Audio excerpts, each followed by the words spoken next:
Halo Gen Spenda, balik lagi di Spenda Podcast. Aku Gadiza lagi sama Bapak Rofik Ripto Himawan SIK SHMH. Wah, banyak banget ya gelarnya. Jadi sebenarnya Bapak Rofik ini tuh siapa sih? Yuk langsung kenalan.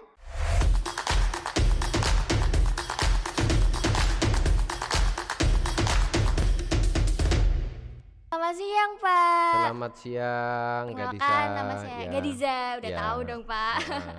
Jadi mohon izin Pak, mungkin Bapak mau perkenalan ke teman-teman Gen Spenda. Oke.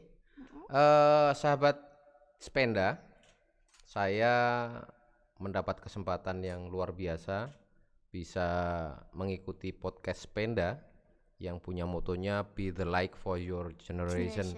Semoga sahabat-sahabat Spenda, anak-anak Spenda, alumni Spenda benar-benar bisa menjadi cahaya untuk generasi-generasi yang akan datang, ya. Seperti Pak Sony, beliau sekarang duduk sebagai wakil DPRD, ketua DPRD Kota Mojokerto. Nah, itu kan inspirasi. Perkenalkan, nama saya Rofik Ripto Himawan. Saya asli anak Magelang, Jawa Tengah, tepatnya di sebuah dusun. Jadi kalau sekarang saya dinasnya di kota, tapi saya lahir ini di dusun. Dusunnya namanya Dusun Kauman, desanya namanya Desa Sidosari, kecamatannya namanya Kecamatan Salaman, kabupatennya adalah Kabupaten Magelang. 43 tahun yang lalu saya dilahirkan, dan sejak usia 18 tahun saya bergabung dengan, dulu masih namanya Akabri Kepolisian. Jadi saya sekolah dasarnya di Madrasah Ibtidaiyah, kemudian sekolah menengah pertamanya saya di SMP di sekolahan umum, terus kemudian sekolah menengah atasnya saya di SMA juga di sekolahan umum, kemudian bergabung dengan Akabri, dulu masih namanya Akademi Angkatan Bersenjata. Sekarang sudah terpisah dari sejak tahun 99, namanya Akademi Kepolisian. Alhamdulillah sejak bulan Juni tahun 2021 lalu saya menjabat sebagai Kapolres Kota Mojokerto yang membawai 7 kecamatan di wilayah Mojokerto Kota. Ini mendapat kesempatan untuk mengikuti podcast yang dimiliki oleh Spenda. Semoga ini menjadi bagian dari upaya bagaimana memberikan penjelasan tentang polisi, apa tugas pokok polisi, dan hubungannya dengan anak-anak sekolah kaitan dengan tugas pokok polisi. Itu ya gadis saya yang kita Oke. Berarti sekolahnya itu enggak di Mojokerto ya Pak? Oh bukan, saya sekolahnya di Magelang. Di Magelang. Sampai SMA di Magelang, terus kemudian masuk ke Akademi Kepolisian. Dulu namanya Akabri bagian kepolisian. Nah guys, ternyata Bapak Rofik ini selaku Kapolres Kota Mojokerto, kita para Gen Spenda harus merasa bangga dong, harus senang, merasa diperhatikan, karena sudah pasti Bapak ini pasti sangat sibuk ya kan, tapi masih bisa menyempatkan diri untuk bergabung dengan Spenda Podcast, bisa memberi banyak wawasan kepada teman-teman Gen Spenda tentunya. Ya. Terima kasih Bapak, saya ucapkan sekali lagi selamat datang di Spenda Podcast. Makasih Gadiza, makasih. Iya. Jadi hari ini ada hari jadi Kota Mojokerto ya Pak? Ya, baru saja selesai kegiatannya. Tadi Bapaknya hadir atau? Ya, saya hadir di situ, bagian ngatur kendaraan untuk parkir tadi. Oh, tadi gimana tuh Pak acaranya? Acaranya adalah acara seremonial untuk hari jadi Kota Mojokerto yang ke-104. Tadi saya di situ hadir dalam rangka memenuhi undangan dari Forkopimda yang diundang untuk hadir. Alhamdulillah, kalau saya lihat capaian kinerja Bu Wali Kota ini menurut saya progresnya bagus, sebagaimana pertanggungjawaban capaian kinerja juga yang disampaikan oleh beliau kemarin di rapat paripurna. Saya pengen putra-putra daerah ya, alumni dari Spenda itu bisa memiliki motivasi dari sejak di sekolah menengah pertama ini sudah punya keinginan, saya mau jadi apa? Ada istilah, gantungkanlah cita-citamu setinggi langit. Mm-mm. Karena kalau jatuh masih di awan. Nah, kalau nanti Oh, cita-citanya nanggung, nanti jatuh langsung sampai di tanah kan gitu. lebih Jadi sakit kalau itu. kalau menggantungkan cita-citanya setinggi langit, nanti kalaupun jatuh tidak sesuai ekspektasi, setidaknya masih di atas awan sehingga masih bisa memberikan warna dan cahaya untuk Eh. awan ya. Oke, jadi kita kali ini akan berbincang tentang rambu lalu lintas ya Pak. Oke. Jadi gimana sih Pak, rambu itu kan untuk keselamatan dalam berkendara gitu. Ya. Nah, tapi kok susah banget ya masyarakat buat patuh gitu sama rambu lalu lintas gitu. Terus apa sih yang Kapolres lakukan buat menyadarkan para masyarakat yang kadang tuh masih ngelanggar aja gitu Pak? Ya. Kalau diskusinya tentang rambu lalu lintas itu hanya salah satu tools, alat yang digunakan oleh negara untuk menciptakan keamanan dan ketertiban, khusus di bidang lalu lintas. Nah, ini Gadisa sama teman-teman sepeda yang mungkin belum sempat baca, karena ini kan wadah calon generasi pemimpin bangsa. Saya berharap jangan pernah bosan untuk membaca, Iya, apalagi podcast ini di sampingnya perpustakaan kan gitu. Jadi memang membaca menurut saya adalah salah satu hal penting yang harus dibudayakan. sangat penting sih Jadi Pak. dalam satu hari saya berharap anak-anakku mau menyempatkan diri untuk membaca apapun itu yang dia mampu memberikan kontribusi tentang pengetahuan, baik sosial, alam, politik, dan seterusnya. Nah, terkait dengan tadi rambu-rambu lalu lintas, sebagaimana amanah di Undang-Undang Nomor 22 Tahun 2009 tentang lalu lintas dan angkutan jalan, di situ disebutkan bahwa lalu lintas itu tidak mungkin bisa teratur kalau kemudian tidak ada sebuah regulasi yang mengatur bagaimana seharusnya. Maka kemudian beda kalau nanti anak-anak ke negara-negara maju, konstruksi dari jalannya pun sudah beda. Mm-mm. Jadi lalu lintas itu dia memiliki beberapa variabel dalam menciptakan keselamatan, ketertiban, dan kelancarannya. Nah, kalau tadi membahas tentang rambu-rambunya, di situ merupakan salah satu alat untuk menciptakan tertib berlalu lintas tadi, di mana di Undang-Undang Nomor 22 Tahun 2009, kemudian dijabarkan di Peraturan Pemerintah Nomor 23 dan 24 tahunnya insya Allah kalau nggak salah tahun 2012 itu PP-nya. Oh. Sampai sekarang masih berlaku dan di situ mengatur tentang bagaimana masyarakat harus memiliki pemahaman tentang sopan santun berlalu lintas. Nah, Gadisa tahu kan bagaimana? Contoh sopan santun itu bagaimana coba? Ya, jalannya jangan cepet-cepet sih Pak, jangan ngebut istilahnya. Enggak. Kalau itu kan sudah diaplikasikan, dipraktekkan dalam berlalu lintas. Kalau Gadisa diajarkan tentang toto kromo di sekolahan itu gimana? Contohnya apa coba? Kalau datang ke Contohnya? sekolah diajarkan apa sama bu guru? Ya kalau misalnya ada guru nerangin jangan berisik deh. Oke, Harus itu dengerin mungkin gitu. sudah dalam kegiatan proses belajar mengajar. Ketika masuk sekolah, ketemu sama guru harus bagaimana? Ya nyapa dong. Nyapa. Kalau ketemu sama temen, Nyapa juga. oke. Kalau mau mendahului temen, Permisi. permisi. Kalau mau lewat di depannya guru, Misi Bu. nah Sama aja. di Undang-Undang Nomor 22 Tahun 2009 kemudian dijabarkan dengan detail di PP Nomor 2324 itu ngatur tentang itu. Bagaimana motor dan mobil yang ada di jalan itu bisa permisi, kan dia nggak bisa ngomong. Oh iya. Maka kemudian itu dibutuhkan harus ada lampu, harus ada rating, harus ada spion, harus ada klakson. Kemudian rem itu posisinya nyambung sama lampu isyarat untuk pengereman yang ada di belakang. Itu semuanya mengatur di sana.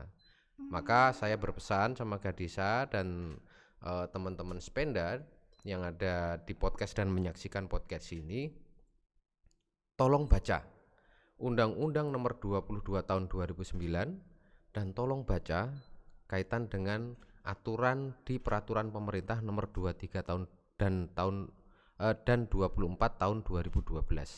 Di situ ngatur detail tentang bagaimana sopan santun berlalu lintas, bagaimana orang kalau mau mendahului, bagaimana orang kalau mau masuk ke jalur utama, bagaimana orang kalau dari jalur utama mau berbelok, bagaimana orang kalau di perempatan yang belum ada traffic Iya. lightnya.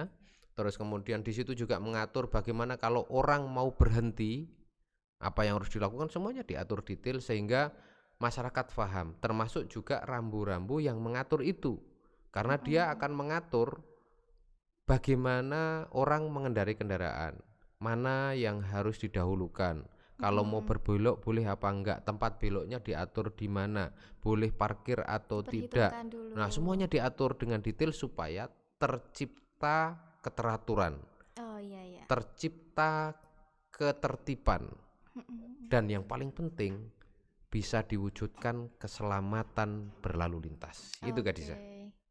Jadi harus hati-hati ya Pak kalau misalnya berkendara, harus baik Iya, juga.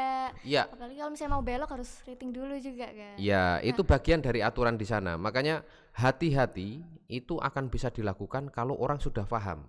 mm. Jadi kita akan tahu kapan kita harus berhati-hati, kapan kita boleh cepat, kapan kita harus memperlambat, kapan kita harus berhenti, kapan kita boleh jalan, kapan boleh belok dan seterusnya. Itulah yang nanti akan membedakan generasi yang paham atau tidak. Kalau kemudian sekarang yang masih kita lihat di jalan itu orang sudah sepuh, ya kan, sudah Mm-mm. tua, terus kemudian dia posisinya harusnya sudah matang dan sudah paham dengan aturan, ternyata Iya. masih melanggar, bisa jadi karena tidak tahu. Sedangkan Mm-mm. ada kata-kata bijak, Gimana Pak? apa yang dilakukan oleh masyarakat dan berlalu lintas itu adalah cermin kepribadian bangsa. Jadi Oh. sangat sedih sekali kalau kemudian nanti kita dilihat oleh masyarakat dunia bahwa bangsa kita ini belum beradab gitu. Dengan diidentifikasi dari tertib berlalu lintasnya. Jadi lampu merah dia taati ketika dijagain sama polisi, berarti kan belum tertib, Iya. kan gitu.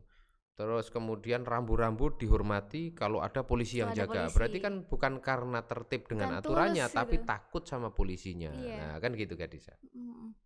Tapi emang banyak ya Pak, masyarakat tuh masih takut sama polisi itu. Bahkan anak kecil juga kadang tuh kayak, ada polisi, minggir, minggir gitu. Kalau pendapat Bapak gimana? Tentang masyarakat yang Hmm, masih takut sama polisi yang seharusnya. harusnya masyarakat itu nggak boleh takut kalau sama polisi, kalau segan boleh. Mm-mm. Nah, kalau takut ini panjang ceritanya Kak Disa. Gimana Pak? Jadi itu sudah terjadi mungkin sejak zaman Mbah Buyut saya gitu. Mm-mm.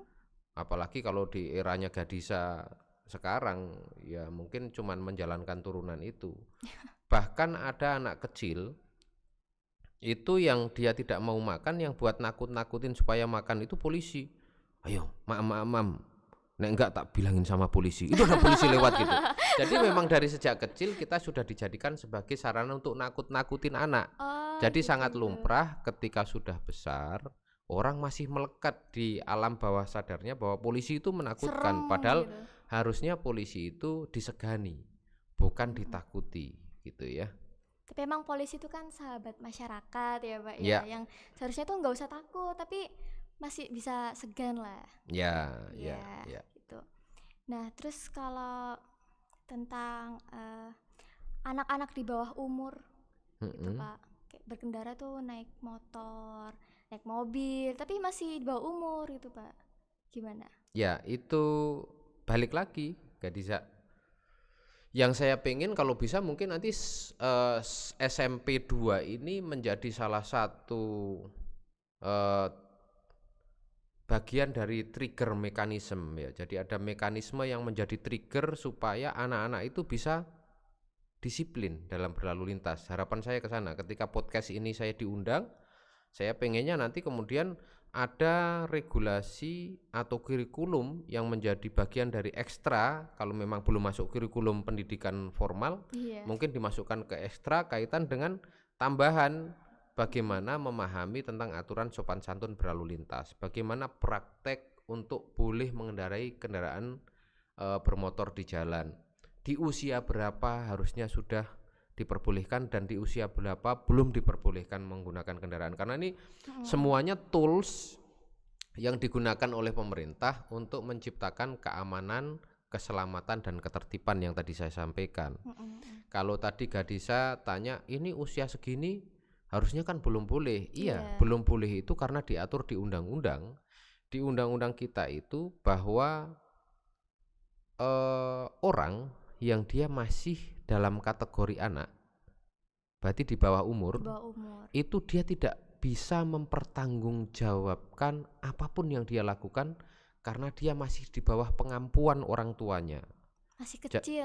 Jadi kalau dia melakukan pelanggaran, kalau dia melakukan, apalagi ya semoga tidak terjadi, melakukan penyimpangan yang mengarah ke perbuatan pidana, itu secara hukum harusnya tidak bisa dimintain pertanggungjawaban hukum. Maka kemudian khusus dalam berlalu lintas itu, yang dia belum dianggap dewasa, masih dikategorikan anak di bawah umur, itu belum boleh mengendarai kendaraan. Soalnya kenapa? Masih belum bisa tanggung jawab ya Pak? Pertama secara hukum di undang-undang anak itu dia belum bisa mempertanggungjawabkan hukum. Yang kedua, hasil penelitian dari pakar-pakar psikologi, di usia itu masih rentan, masih mencari jati diri. Kadang naik motor, ya kan, karena temennya posisinya kalau kenal pot brong bisa lebih bising. Nah, tadinya standarnya nggak bunyinya keras, karena ngelihat yang itu kok kayaknya lebih bagus, dipasangin kenal pot brong kan gitu. Begitu sudah dipasang kenal pot brong, yang nyalip pakai kenal pot brong di blayer, wah saya kan juga blayer, bisa disalip lagi ya, gara-gara yang seperti itu. Dan itu erat kaitannya dengan masalah emosional. Jadi kesiapan secara emosional dari anak-anak yang akan mengendarai kendaraan bermotor. Jadi banyak pertimbangan-pertimbangan kenapa anak-anak belum boleh mengendarai kendaraan bermotor kalau dia masih di bawah umur. Dan tolong dicatat, Gadisa, sampaikan sama teman-teman podcast Panda. Sepeda Pak. Sepeda. Ya, sorry. Ingatnya Kung Fu Panda gitu. Aduh. Soalnya kalau saya tadi sepeda, sekarang Kung Fu makanya Panda. itu kalau sepeda itu saya taunya sepeda pancal ya kan, sepeda listrik gitu. Makanya sepeda ya teman-teman podcast. Ini SMP 2 Mojokerto. Teman-teman podcast dari SMP 2 Mojokerto.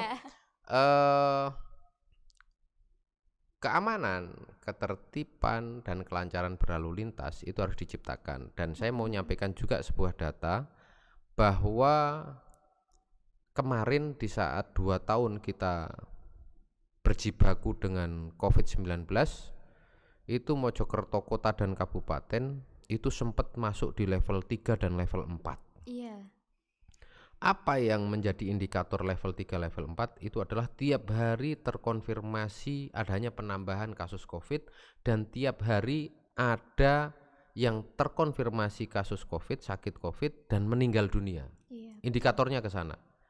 Tolong diingat bahwa tiap hari sekarang di wilayah Mojokerto kota di 7 kecamatan ini masih rata-rata terjadi kecelakaan 1-2 kali setiap hari. Dan meninggal itu dalam 1 bulan itu rata-rata yang meninggal antara 2-3 orang. Jadi kalau kita menggunakan standarisasi secara profesional seperti layaknya kita menangani COVID-19 kemarin, kita ini harusnya zona keselamatan berlalu lintasnya masih zona yang rawan. Nah, bagaimana menciptakannya? Ya harus bersama-sama, karena kemarin kita mampu menangani COVID itu karena adanya kolaborasi, karena adanya sinergi, karena ada kesadaran dari masyarakat termasuk anak-anak sekolah. Sama menciptakan keselamatan berlalu lintas itu persis harusnya tahapan penanganan dari sejak pencegahan, kemudian melakukan treatment sampai dengan melakukan upaya-upaya penegakan hukum itu harusnya selaras, semuanya ikut terlibat. Tidak bisa hanya diserahkan kepada aparat kepolisian. Jadi tidak boleh, kenapa? Tadi pertanyaan kan tidak boleh naik motor karena tadi itu tingkat fatalitasnya masih tinggi dan tingkat kejadian kecelakaannya juga masih tinggi. Iya, rawan banget ya Pak kalau Rawan, misalnya rawan. umur di bawah gitu dan kadang tuh Betul. ugal-ugalan gitu Pak. Tangan Nah, biasanya kan terbang. di blayer tuh. Iya, aduh. Apalagi gadisnya lagi diboncengin kan sama cowoknya kan, di Iya. blayer itu kan gadisnya ngomong, Mas, Mas masa nggak berani sih nyalip gitu. Wah, Iya, tambah panas kan. Yang ngomongin ceweknya kan, wah jangan iya sampai juga. ini nggak kelihatan gentle depan cewek saya kan gitu. Padahal Wah, gitu. padahal nggak keren sih Pak kalau banter-banter gitu. Harusnya Nggak keren sih begitu. sebenarnya guys. Harusnya jangan punya anggapan bahwa melakukan kegiatan yang keluar dari norma hukum itu keren, nggak boleh gitu. Harusnya kita mempunyai rasa malu. Iya. Aturan hukum itu dibuat untuk mengatur orang yang belum punya akhlak.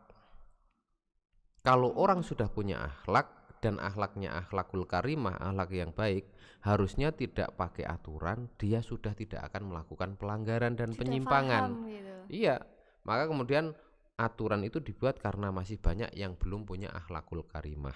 Oh, Nah, kalau anak-anaknya nanti sudah punya akhlakul karimah, saya yakin nggak perlu ada polisi, juga pasti udah sudah tertib, paham. sudah selamat dan sudah Iya. lancar gitu Iya, Kadisa. betul juga sih Pak. Mm, Nah, kalau omong tentang ekstra tadi itu Pak, mm, mm, mungkin dari podcast kita hari ini, konten hari ini bisa membuat teman-teman tuh kayak punya rasa, wah aku jadi pengen kayak Pak Rofik nih, kayak aku pengen jadi Kapolres nih, pengen jadi mm, polisi gitu. mm, mm. Nah, itu gimana sih Pak prosesnya biar kita bisa jadi polisi tuh atau Kapolres? Oh, kalau mau masuk polisi itu Susah datang, nggak Pak? oh bisa, semua warga negara diberikan hak yang sama. Mm-mm. Hanya saja memang ada syarat-syarat dan standarisasi yang sudah dibuat oleh organisasi kepolisian. Mm-mm. Apa aja Pak?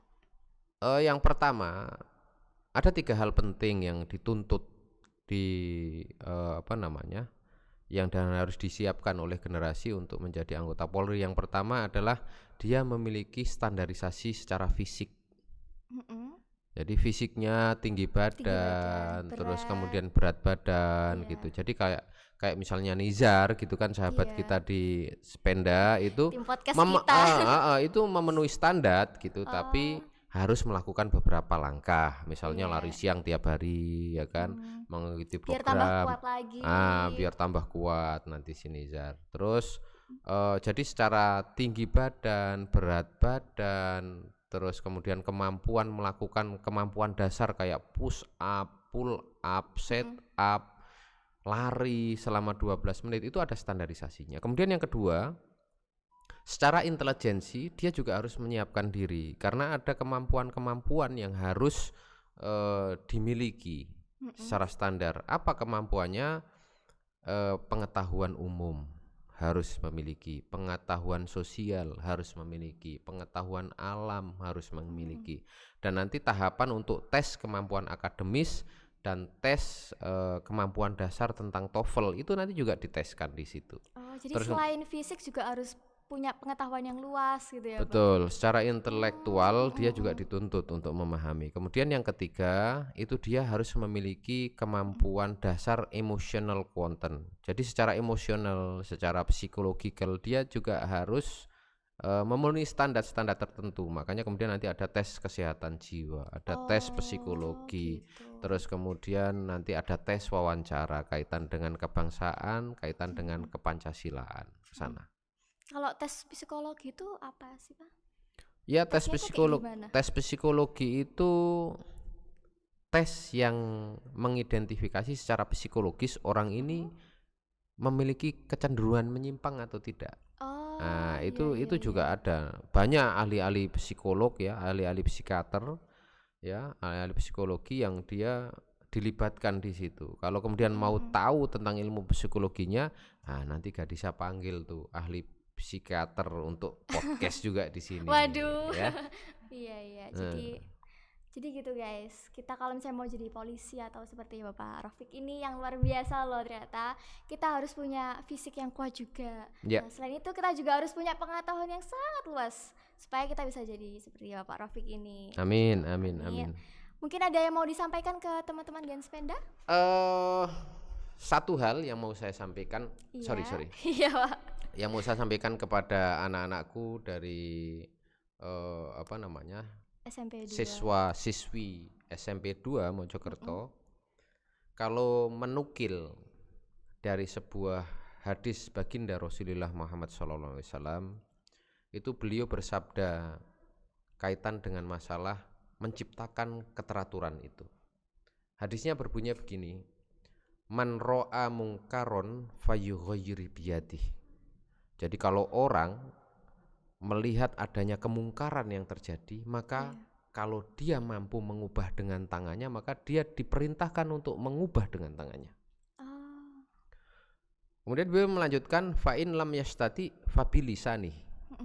Kalau dia tidak mampu mengubah dengan tangannya, tidak memiliki kewenangan mengubah dengan tangannya, maka ubahlah dengan lisannya, menghimbau, memberikan himbauan, ngingetin, jangan melakukan kesalahan, jangan melanggar.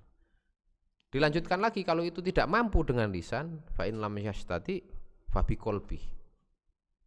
Jadi kalau itu dengan tangan nggak mampu, dengan Lisan ucapan nggak juga bisa. tidak berani gitu, karena ternyata yang melakukan pelanggaran misalnya lebih gede, lebih kuat gitu, atau lebih senior gitu. Iya. Nah, itu didoain dengan hatinya.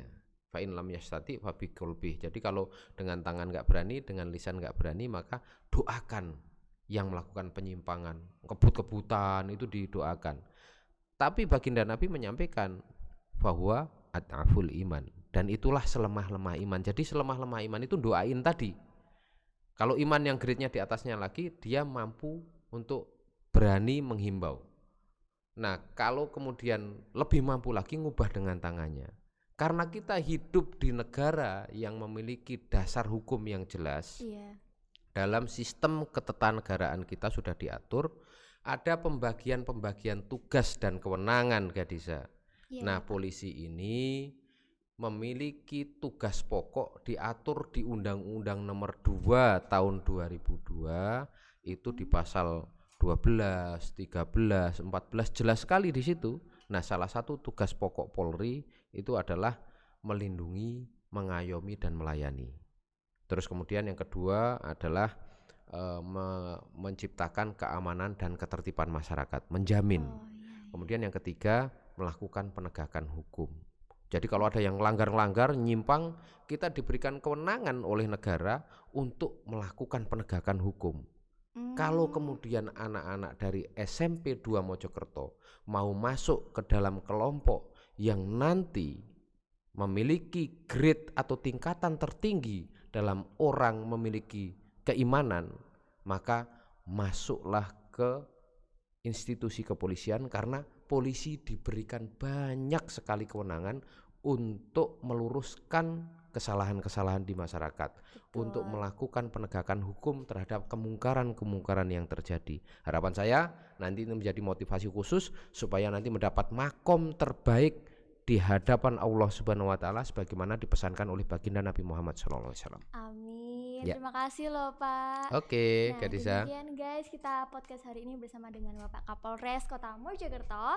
Semoga yang teman-teman punya cita-cita pengen jadi polisi cepat terwujud dengan informasi-informasi yang kita sampaikan tadi, guys. Jadi, thank you ya. Jangan lupa subscribe di YouTube channel kita.